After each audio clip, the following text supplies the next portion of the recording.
Hello everyone, welcome back to my channel. I hope आप सभी लोग अच्छे और स्वस्थ होंगे और आप सबकी पढ़ाई सही चल रही होगी।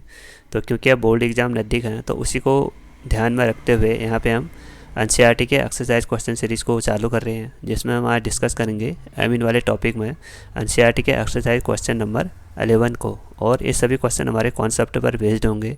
जो भी कॉन्सेप्ट अभी तक हमने डिस्कस किए हैं उन सभी पर यह कॉन्सेप्ट हमारे बेस्ड होंगे। तो आप सभी लोग इस लेक्चर को ध्यानपूर्वक देखें, खासकर बोर्ड एग्ज़ाम, नीट, जेईई और उत्तराखंडी लेक्चर वाले इस एग्ज़ाम को ध्यानपूर्वक देखें, क्योंकि बोर्ड का एग्ज़ाम 27 फरवरी को है। तो अब हमारे पास टाइम बहुत ही कम है। तो अब हमारे पास तो अब आप सभी बच्चों को क्या करना है, जितने भी एनसीईआरटी के इन टेक्स्ट वाले क्वेश्चन हैं और साथ ही साथ एनसीईआरटी के जो एक्सरसाइज के क्वेश्चन हैं उन सभी की ज़्यादा से ज़्यादा प्रैक्टिस करनी है, क्योंकि जो हमारा बोर्ड का पेपर होता है वो पूरा एनसीईआरटी पर बेस्ड होता है। वो पूरा क्वेश्चन पेपर हमारा एनसीईआरटी पर बेस्ड होता है। तो आप सभी लोग को एनसीईआरटी के एक एक लाइन को फॉलो करना है।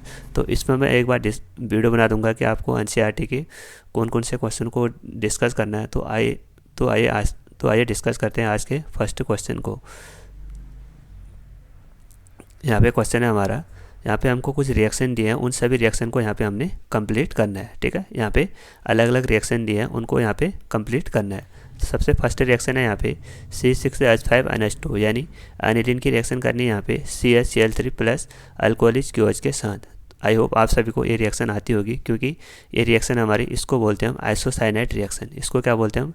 आइसोसाइनाइड टेस्ट या कार्बिल अमीन रिएक्शन भी इसको हम बोलते हैं। इसका अदर नेम क्या है? इसका अदर नेम है कार्बिल अमीन रिएक्शन। जिसमें क्या होता है, जब हम किसी एनिलीन की रिएक्शन क्लोरोफॉर्म के साथ करते हैं in the presence of alcoholic QH के साथ, तो वहाँ पे हमको एक आइसोसाइनाइड कंपाउंड ऑब्टेंड होता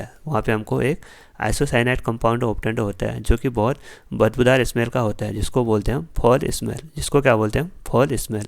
इसका यूज हम प्राइमरी, सेकेंडरी और टर्सरी अमीन को डिफ्रेंशिएट करने के लिए यूज़ करते हैं। क्योंकि यहाँ पे चाहे हमारे यहाँ पे एलिफेटिक अमीन हो या एरोमेटिक अमीन हो, उसी से हम यहाँ पे उसका हम आइसोसाइनाइड टेस्ट करते हैं यहाँ पे। यानी जितने भी हमारे एलिफेटिक और एरोमेटिक प्राइमरी अमीन होते हैं वही यहाँ पे आइसोसाइनाइड टेस्ट देते हैं, जबकि 2 डिग्री और 3 डिग्री यहाँ पे आइसोसाइनाइड टेस्ट नहीं देते हैं। इसलिए हम इसका यूज हम प्राइमरी, सेकेंडरी और टर्सरी अमीन को डिफ्रेंशिएट करने के लिए यूज़ करते हैं। तो आइए डिस्कस करते हैं यहाँ से फर्स्ट रिएक्शन से। फर्स्ट रिएक्शन है यहाँ पे C6H5NH2। यहाँ पे एनिलीन है, यहाँ पे सबसे फर्स्ट में एनिलीन है। जैसे हम इसकी रिएक्शन क्लोरोफॉर्म के साथ करते हैं CHCl3 और अल्कोहलिक KOH, ये रिएक्शन मैंने डिटेल में डिस्कस किया है विथ मैकेनिज्म। तो आप सभी लोग प्ले लिस्ट में जाकर उस वीडियो को देख सकते हैं। तो यहाँ से हमको एक कंपाउंड ऑब्टेंड होता है जिसको बोलते हैं हम आइसोसाइनाइड कंपाउंड, एंड यहाँ पे आ गया हमारा बेंजीन ग्रुप। तो इसको बोलते हैं हम आइसोसाइनाइड कंपाउंड, यानी बेंजीन आइसोसाइनाइड यहाँ पे हमको ऑब्टेंड होता है, जिसका स्मेल कैसे होती है, जिसके स्मेल होते हैं यहाँ पे फॉल स्मेलिंग।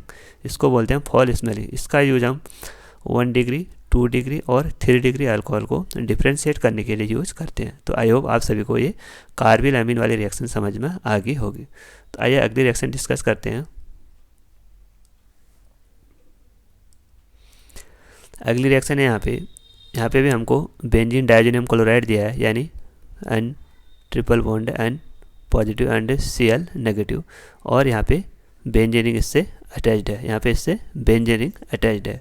तो इसकी रिएक्शन जैसे हम H3PO2 के साथ करते हैं in the presence of water, तो हम सभी जानते हैं कि जब हमने एनिलीन वाले में न्यूक्लियोफिलिक सब्स्टिट्यूशन रिएक्शन डिस्कस किया था तो वहाँ पे हमने 2 रिड्यूसिंग एजेंट डिस्कस किए थे। एक तो था हमारा हाइपोफास्फोरस एसिड यानी H3PO2, और दूसरा था हमारा C2H5OH। ये क्या करते हैं? As a reducing agent work करते हैं, यानी जो दूसरा कंपाउंड है उसका रिडक्शन करते हैं। अगर दूसरे का रिडक्शन करेंगे तो खुद का क्या करेंगे? खुद का ऑक्सीडेशन करते हैं। तो यहाँ पे जो हमारा हाइपोफास्फोरस एसिड है वो हमारा अगर ऑक्सीडेशन करेगा तो वो फास्फोरस एसिड में कन्वर्ट हो जाता है, यानी H3PO2 में कन्वर्ट हो जाता है। और जो हमारा अल्कोहल है, हम सभी जानते हैं कि जब हम अल्कोहल का ऑक्सीडेशन करते हैं तो वो सीधे किस में कन्वर्ट होता है? वो सीधे कन्वर्ट होता है हमारा एल्डिहाइड में कन्वर्ट हो जाता है। ठीक है, तो यहाँ पे देखो H3PO2 क्या है? एज ए रिड्यूसिंग एजेंट है। तो दूसरे को क्या करेगा? ये रिड्यूस करेगा। तो खुद का क्या होगा? इसका ऑक्सीडेशन होगा। तो दूसरों को रिड्यूस करेगा, तो यहाँ से N2 ग्रुप को रिमूव करेगा, यहाँ से अन2 ग्रुप को रिमूव करेगा, तो यहाँ पे हमको क्या कंपाउंड ऑब्टेंड होगा, यहाँ पे हमको कंपाउंड ऑब्टेंड होगा सीधे बेंजीन। यहाँ पे हमको कंपाउंड बेंजीन ऑब्टेंड होगा और साथ ही साथ यहाँ पे बाय प्रोडक्ट हमको ऑब्टेंड होगा H3PO3 यानी हाइपोफॉस्फोरस एसिड यहाँ पे कंपाउंड हमको ऑब्टेंड होता है। और जो यहाँ पे मेन प्रोडक्ट ऑब्टेंड होता है वो क्या होता है, यहाँ पे मेन प्रोडक्ट बेंजीन ऑब्टेंड होता है। चाहे हम बेंजीन डाइजेनियम क्लोराइड की रिएक्शन H3PO2 के साथ कराएं या अल्कोहल के साथ कराएं यानी C2H5OH के साथ कराएं, तो वहाँ पे हमको बेंजीन ही ऑब्टेंड होता है। आइए अगला कानून, इन सभी रिएजेंट के आपको फंक्शन याद होने चाहिए, ठीक। तो इससे क्या होता है, जो कन्वर्जन होते हैं वो ईजिली सॉल्व हो जाते हैं। और अगली रिएक्शन है, यहाँ पे देखो, यहाँ पे अगली रिएक्शन है जब हम एनिलीन की रिएक्शन, एनिलीन का सल्फोनेशन करते हैं तो वहाँ पे हमको कौन सा प्रोडक्ट ऑब्टेंड होता है। तो ये भी मैंने रिएक्शन में डिस्कस किया था, तो आइए इसको फिर से रिवाइज करते हैं। जब हम एनिलीन का यहाँ पे सल्फोनेशन करते हैं यानी H2SO4 के साथ यहाँ पे सल्फोनेशन करते हैं, तो यहाँ पे हमको एक इंटरमीडिएट कंपाउंड ऑब्टेंड होता है। यहाँ पे इंटरमीडिएट कंपाउंड ऑब्टेंड होता है जिसको बोलते हैं हम एनिलीनियम हाइड्रोजन सल्फेट यानी बेंजीन। और उसके बाद यहाँ पे हो गया हमारा NH3HSO4 नेगेटिव, इसको बोलते हैं हम एनिलीनियम। इसको क्या बोलते हैं हम, एनिलीनियम हाइड्रोजन सल्फेट, इसको बोलते हैं हम एनिलीनियम हाइड्रोजन सल्फेट रिएक्शन, इसको हम बोलते हैं। तो ये क्या होता है, हमारा अनस्टेबल होता है। तो इसके बाद हम क्या करते हैं, इसको हीट करते हैं। यहाँ पे टेम्परेचर भी इंपॉर्टेंट होता है NCERT के अकॉर्डिंग। तो यहाँ पे टेम्परेचर हम मेंशन करते हैं 453 से 473 केल्विन यानी 453 केल्विन से 473 केल्विन, यहाँ पे हम टेम्परेचर को मेंशन करते हैं। तो यहाँ से हमको एक कंपाउंड ऑब्टेंड होता है जिसको बोलते हैं हम, ये हो गया हमारा बेंजीन। उसके बाद यहाँ से हमको एक कंपाउंड ऑब्टेंड होता है, यहाँ से एक कंपाउंड ऑब्टेंड होता है NH2, यहाँ पे हो गया हमारा NH2 एंड यहाँ पे आता है हमारा HSO4 कंपाउंड। एक मिनट, तो यहाँ से हमको कंपाउंड ऑब्टेंड मिलता है प्रोडक्ट फाइनली बेंजीन, और यहाँ पे उसके पैरा पोजीशन पे होता है हमारा अमीनो ग्रुप, और इसके यहाँ पे कंपाउंड होता है हमारा SO3H। तो इस रिएक्शन को बोलते हैं, इस कंपाउंड को बोलते हैं हम सल्फेनिलिक एसिड। इसका कॉमन नेम होता है सल्फेनिलिक एसिड। अगर इसका हम IUPAC नेम देखें तो यहाँ पे देखो क्योंकि हमारा सीनियर मोस्ट ग्रुप है तो इसके रेस्पेक्ट में इसको बोलते हैं हम पैरा पोजीशन। तो पैरा पोजीशन पे यहाँ पे एमीन ग्रुप है तो इसको बोलते हैं हम para amino benzene sulphonic acid, जिसका कॉमन नेम क्या है, सल्फेनिलिक एसिड, जिसका कॉमन नेम क्या है, सल्फेनिलिक एसिड। अगर हम इस कंपाउंड का रीअरेंजमेंट करें, अगर हम इस सल्फेनिक एसिड का रीअरेंजमेंट करें तो यहाँ पे हमको एक कंपाउंड ऑब्टेंड होता है मोस्ट इंपॉर्टेंट है, जिसको बोलते हैं हम ज्यूटर आयन। इसमें जो NH3 है ये एज ए बेस वर्क करेगा, तो यहाँ पे प्रोटॉन को एक्सेप्ट करेगा, तो ये NH3 में पॉजिटिव में कन्वर्ट हो जाएगा। और यहाँ से ये वाला कंपाउंड हमारा अगर हाइड्रोजन को रिमूव करेगा तो एज ए एसिड की तरह वेस्ट करेगा, तो ये हो गया हमारा SO3 नेगेटिव। तो इसको बोलते हैं हम ज्यूटर आयन। इसको क्या बोलते हैं हम, ज्यूटर आयन। ज्यूटर आयन क्या होते हैं, जब एक ही कंपाउंड में हमारे कैटायन और अनायन ग्रुप प्रेजेंट होते हैं, यानी एक ही कंपाउंड में हमारा एसिडिक ग्रुप भी प्रेजेंट हो और एक ही कंपाउंड में हमारा बेसिक ग्रुप भी प्रेजेंट है, तो उसको बोलते हैं हम ज्यूटर आयन। ठीक, आई होप आप सभी को समझ में आ गया होगा। इस रिएक्शन को आप अच्छे से नोट कर लीजिए।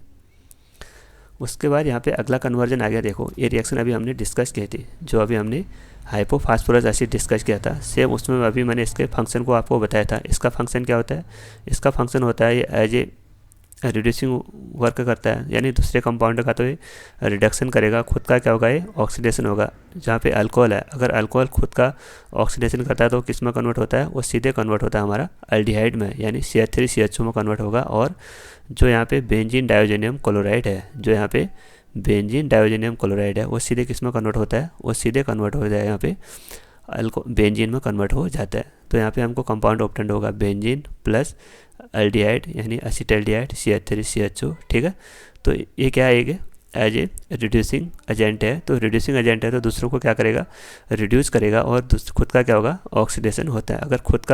अगर दूसरों को रिड्यूस करेगा तो यहाँ से N2 ग्रुप को रिड्यूस करेगा, N2 ग्रुप को रिड्यूस करेगा, तो यहाँ पे हमको सीधे बेंजीन ऑब्टेंड हो जाता है। ठीक है, आइए अगला कन्वर्जन डिस्कस करते हैं।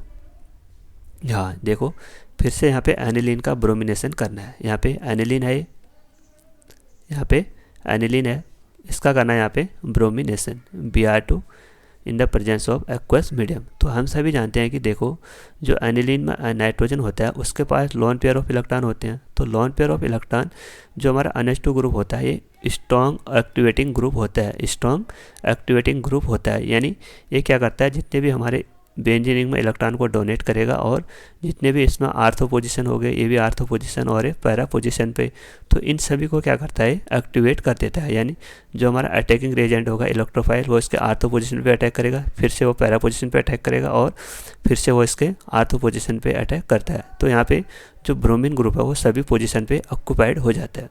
तो यहाँ से हमको कंपाउंड ऑब्टेंड होगा अमोनिया, उसके एनिलीन, उसके बाद इसके तीनों पोजीशन पे, ये हो गया हमारा आर्थो पोजीशन पे ब्रोमीन और फिर से यहाँ पे ब्रोमीन और फिर से यहाँ पे ब्रोमीन। तो इस कंपाउंड को बोलते हैं हम, यहाँ पे देखो इस ग्रुप के रेस्पेक्ट में इसको बोलेंगे हम 2, इसको बोलेंगे हम 4, इसको बोलेंगे हम 6, यानी इसको बोलते हैं हम 2,4,6 ट्राइब्रोमो एनिलीन, 2,4,6 ट्राइब्रोमो एनिलीन इसको हम बोलते हैं। ठीक है, तो यहाँ पे देखो ये कंपाउंड क्या होता है, एक तो प्लस हम इफेक्ट शो करता है और आर्थो और पैरा डायरेक्टिंग होता है और स्ट्रॉन्ग एक्टिवेटिंग ग्रुप होता है। तो ये क्या करता है, सभी ग्रुप को एक्टिवेट कर देता है, जितने भी यहाँ पे आर्थो ग्रुप हो, पैरा ग्रुप हो और फिर से आर्थो ग्रुप हो, उन सभी को यहाँ पे एक्टिवेट कर देता है। तो यहाँ से सीधे सभी पोजिशन पे इसके ब्रोमीन ग्रुप ऑक्यूपाइड हो जाता है। ठीक, अगर हमको एक ही कंपाउंड चाहिए, अगर हमको यानी इसका पैरा पोजीशन ही चाहिए या आर्थ वाला पोजीशन ही चाहिए, तो उसके लिए हम क्या करते थे, उसके लिए हम करते थे उस कंपाउंड का जो उसका करते थे वहाँ पे एसिटाइलेशन, वहाँ पे हम रिएक्शन उसके करते थे। तो इस सभी रिएक्शन को आप प्ले लिस्ट में जाकर देख सकते हैं, वहाँ पे हमने बड़े अच्छे से डिस्कस किया है। NCERT के जितने भी मोस्ट इंपॉर्टेंट रिएक्शन थे उन सभी को वहाँ पर हमने अच्छे से डिस्कस किया है। आइए डिस्कस करते हैं अगला कन्वर्जन।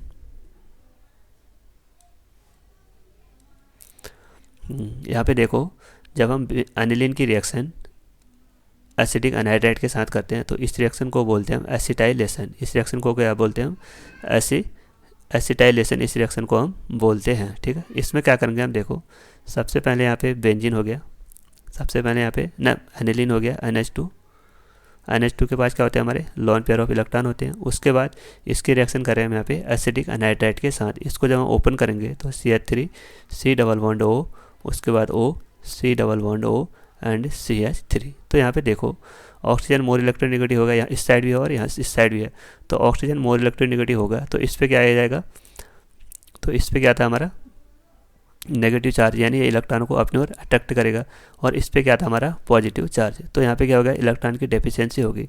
तो इलेक्ट्रॉन की डेफिशिएंसी होगी तो ये as a nucleophile work, electrophile work करेगा। तो और जो हमारा एनिलीन है वो किसकी तरह वर्क करेगा, एज ए न्यूक्लियोफाइल वर्क करेगा। न्यूक्लियोफाइल वर्क करेगा, जो हमारा NH2 ग्रुप है वो इस पर अटैक करेगा। जैसे वहाँ पर अटैक करेगा तो फिर से क्या होगा, यहाँ पे बैक बॉन्डिंग होगी।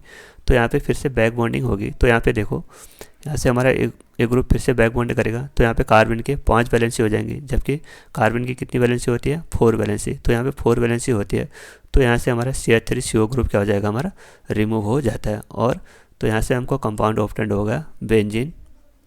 उसके बाद यहाँ पे हो गया हमारा NH, एक हाइड्रोजन ऐसे इसके पास, क्योंकि इसने अटैक किया तो इस पर आ गया हमारा positive charge plus C double bond O and CH3। तो यहाँ पे देखो ये वाला कंपाउंड हमको यहाँ पे एमाइड वाला कंपाउंड ऑब्टेंड हो गया।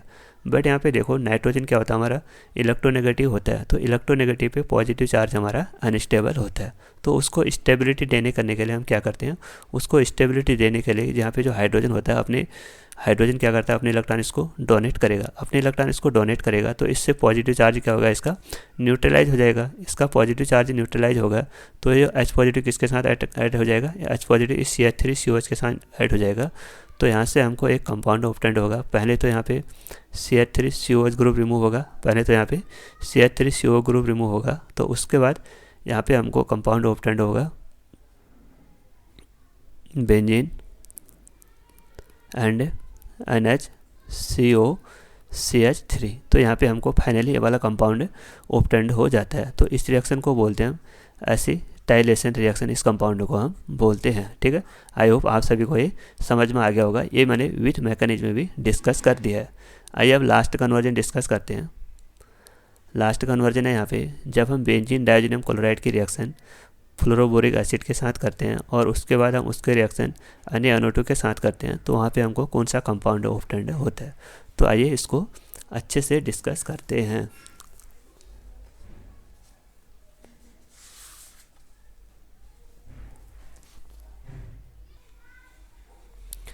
तो यहाँ पे देखो, सबसे पहले हम यहाँ पे लिखेंगे बेंजीन डाइज़ोनियम क्लोराइड, जो कि हमारा बेंजीन, और उसके पास हो गया यहाँ पे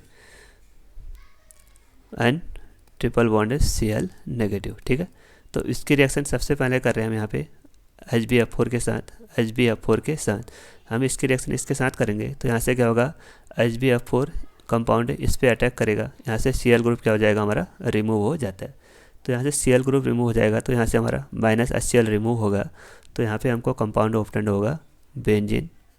और इसके बाद यहाँ पे N2 ग्रुप है और N2 पे कैसा चार्ज है हमारा पॉजिटिव, और साथ ही साथ यहाँ पे BH4 नेगेटिव यहाँ पे आ जाता है, यानी BH4 नेगेटिव यहाँ पे आ जाएगा। तो उसके बाद यहाँ पे फिर से हम इसकी रिएक्शन क्या कर रहे हैं, फिर से हम इसकी रिएक्शन कर रहे हैं यहाँ पे NaNO2 के साथ और in the presence of copper medium. तो यहाँ से देखो, जो NO2 ग्रुप है यहाँ पे अटैक करेगा, तो यहाँ से हमारा N2 ग्रुप भी रिमूव हो जाएगा और साथ ही साथ यहाँ पे NaBF4 कंपाउंड यहाँ पे हमको ऑब्टेन्ड होगा। तो यहाँ पे हमको जो फाइनली कंपाउंड ऑब्टेन्ड होगा वो होगा यहाँ पे नाइट्रोबेंजीन। ये हो गया हमारा नाइट्रोबेंजीन, यहाँ पे फाइनली कंपाउंड ऑब्टेन्ड होगा और साथ ही साथ यहाँ पे नाइट्रोजन गैस भी रिमूव होगी और यहाँ से NaBH4 यानी सोडियम बोरोहाइड्राइड भी यहाँ पे हमको ऑब्टेन्ड होता है। तो मेन कंपाउंड यहाँ पे देखो, आपको क्या करना है, यहाँ पे जब हम HbF4 के साथ यहाँ पे रिएक्शन करते हैं तो यहाँ पे हमको ये वाला कंपाउंड ऑब्टेन्ड होता है। जैसे हम इसकी रिएक्शन NaNO2 के साथ करते हैं in the presence of copper medium, तो इस रिएक्शन तो यहाँ पे हमको नाइट्रोबेंजीन वाला कंपाउंड ऑब्टेन्ड होता है। सपोज यहाँ पे आपको हीट दे देता, तो इसके बाद क्या होता है, यहाँ से हमको फ्लोरोबेंजीन ऑब्टेन्ड होता है, तो इस रिएक्शन को बोलते हैं, इस रिएक्शन को नहीं है, इस वाले रिएक्शन को जब हम यहाँ से इसकी रिएक्शन इतना कंपाउंड ऑब्टेन्ड हो गया, उसके बाद हम उसका यहाँ पे हीटिंग कर रहे हैं, तो इस रिएक्शन को बोलते हैं, यहाँ पे हमको फ्लोरोबेंजीन ऑब्टेन्ड हो रहा है, तो उसको बोलते हैं हम यहाँ पे, उस रिएक्शन को बोलते हैं हम बाल-सीमान रिएक्शन। इस रिएक्शन को क्या बोलते हैं हम, बाल-सीमान रिएक्शन। आई होप आप सभी को समझ में आ गया होगा। तो आप सभी को क्या करना है, आप सभी को जो भी रिएजेंट है इन सभी के फंक्शन को याद करना है। ठीक है, कि कौन से रिएजेंट का क्या फंक्शन होता है। ऑर्गेनिक केमिस्ट्री में अगर आप, जैसे मैथ्स में क्या होता है, हम फॉर्मूले को याद कर लेते हो, हम फॉर्मूले से डायरेक्ट क्वेश्चन को सॉल्व कर लेते हैं, तो सेम वैसे ही ऑर्गेनिक केमिस्ट्री में आपको जितने भी रिड्यूसिंग एजेंट हैं और ऑक्सीडाइजिंग एजेंट हैं या डिहाइड्रेटिंग एजेंट हैं, उन सभी का आपको अगर फंक्शन याद हो गया तो आप सभी लोग क्या करेंगे, उन सभी क्वेश्चन को ईजिली हैंडल कर लेंगे। ठीक है, तो आई होप आप सभी को समझ में आ गया होगा। अगर आप इस चैनल पर नए हो तो चैनल को ज़रूर सब्सक्राइब करें और अपने दोस्तों के साथ इस चैनल को ज़्यादा से ज़्यादा शेयर करें। Thank you.